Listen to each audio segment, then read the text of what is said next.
दुर्दैवानं मृत्यू पावलेल्या व्यक्ती राज्य सरकारने जाहीर केलेला आहे। त्या मृत व्यक्तींच्या बद्दल आमच्या राज्य सरकारच्या संवेदना आहेत आणि चौकशीमध्ये कोण कारणीभूत आहे या अपघाताला हे चौकशी अहवालामध्ये स्पष्ट होईल। सर, कर्नाटक मधील आमदारांनी मागणी केलेली आहे, जर तुम्ही बेळगाव केंद्रशासित करणार असाल तर मुंबई केंद्रशासित करा, अशा प्रकारे मागणीकडे बघताय। वारंवार कर्नाटक मधल्या सरकारची आता आरेरावी दिवसेंदिवस वाढायला लागलेली आहे, कारण राज्य सरकारनं विशेषतः महाराष्ट्र कर्नाटक सीमा प्रश्न चर्चेतनं सोडवावा यासाठी मागच्या सरकारमध्ये माननीय शिंदे साहेब मुख्यमंत्री असताना समन्वय मंत्र्यांची नेमणूक केली होती। त्या समन्वय मंत्र्यांमध्ये मी देखील होतो।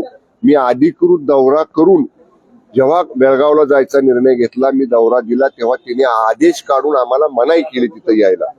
म्हणजे एक आरेरावीपणा, दांडगावापणा हा कर्नाटक सरकारचा अनेक दिवसांपासून सुरू आहे। तिथले जे मराठी भाषिक आहेत 850 गावातल्या, त्या मराठी भाषिकांचं म्हणणं आहे की आम्हाला महाराष्ट्रामध्ये राहायचं आहे, त्यामुळं कर्नाटक आरेरावीपणा करतंय। यापूर्वी माननीय केंद्रीय गृहमंत्री अमित शाह साहेबांनी कर्नाटकचे तत्कालीन मुख्यमंत्री, महाराष्ट्राचे तत्कालीन मुख्यमंत्री यांची एकत्र बैठक घेतली होती आणि समन्वयातनं तोडगा काढण्याचा प्रयत्न केला होता। त्याचबरोबर कर्नाटक महाराष्ट्र सीमा प्रश्नाचा विषय हा न्यायप्रविष्ट सुद्धा आहे। मी मागच आपल्याला म्हटलं तसं महाराष्ट्र कर्नाटक सीमा प्रश्नाचा समन्वयक मंत्री मी होतो।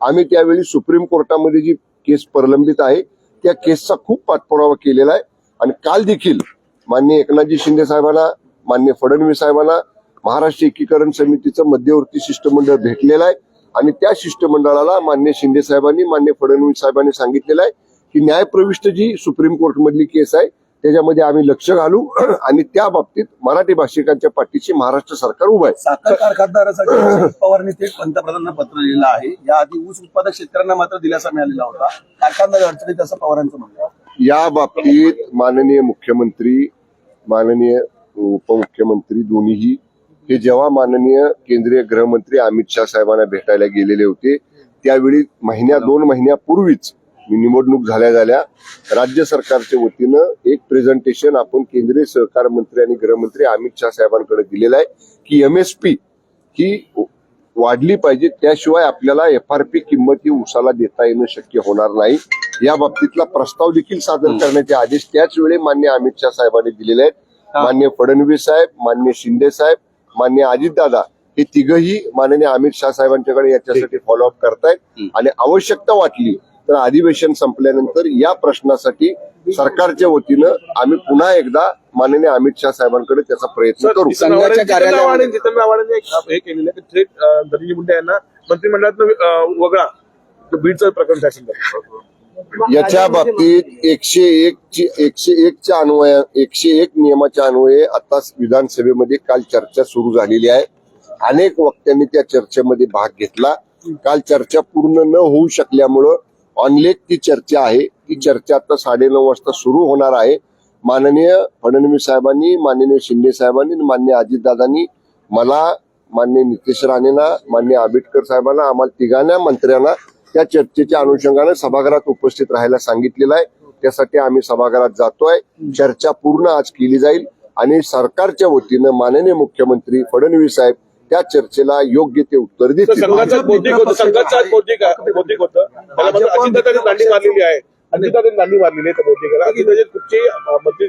आणि कारे मोरे एकच आमदार गेले, त्यांचं असं म्हणणं आहे की आम्हाला अजितदादांकडून अशा कुठल्याही सूचना नव्हत्या, त्यामुळे मी पहिल्यांदा नाही मग ठीक आहे ना, आता कोणतरी त्यांचे प्रतिनिधी होतेच ना, म्हणजे असं काय नाही की कुणीच नाही, त्यांचे कोणीतरी प्रतिनिधी आहेत तिथं, त्यामुळं आणि कदाचित काही म्हणजे आता बघू, आमची त्यांची भेट झाल्यानंतर विचारू आम्ही त्यांना। विरोधक म्हणतात की भाजपला स्वबळाचा नारा दिलेला आहे 2029 साठी, म्हणून मतपरिवर्तन करण्याचा प्रयत्न मित्रपक्षांचा करत आहे भाजप, म्हणजे भाजपमध्ये घेण्याचा प्रयत्न केला जातो। संजय राऊतांनी पण काल टीका केली। संजय राऊत म्हणतात की शिवसेना आणि भाजपची युती आजची नाही, शिवसेना भाजपची युती वंदनीय शिवसेना प्रमुख हिंदू हृदय सम्राट स्वर्गीय बाळासाहेब ठाकरे साहेब आणि श्रद्धेय अटल बिहारी वाजपेयी साहेब यांच्या काळापासून 30 वर्षाची जुनी मैत्री आहे, जुनी युती आहे, त्यामुळे कोणी कोणाला घ्यायचा प्रश्नच नाही। ही मैत्री घट्ट आहे। मध्ये 2.5 वर्षाची मैत्री कुणीतरी खंडित केली होती, कशासाठी केली होती हे महाराष्ट्राने बघितलेलं आहे। ती मैत्री पुनर्जीवित करण्याचं काम माननीय एकनाथजी शिंदे साहेबांच्या नेतृत्वाखाली 2022 साली आम्ही सगळ्यांनी मिळून केलं आणि ती मैत्री आता अधिक घट्ट झालेली आहे. त्यामुळे अशा पद्धतीची कुणीही शंका घेण्याचं कारण नाही. महायुती भक्कम राहील.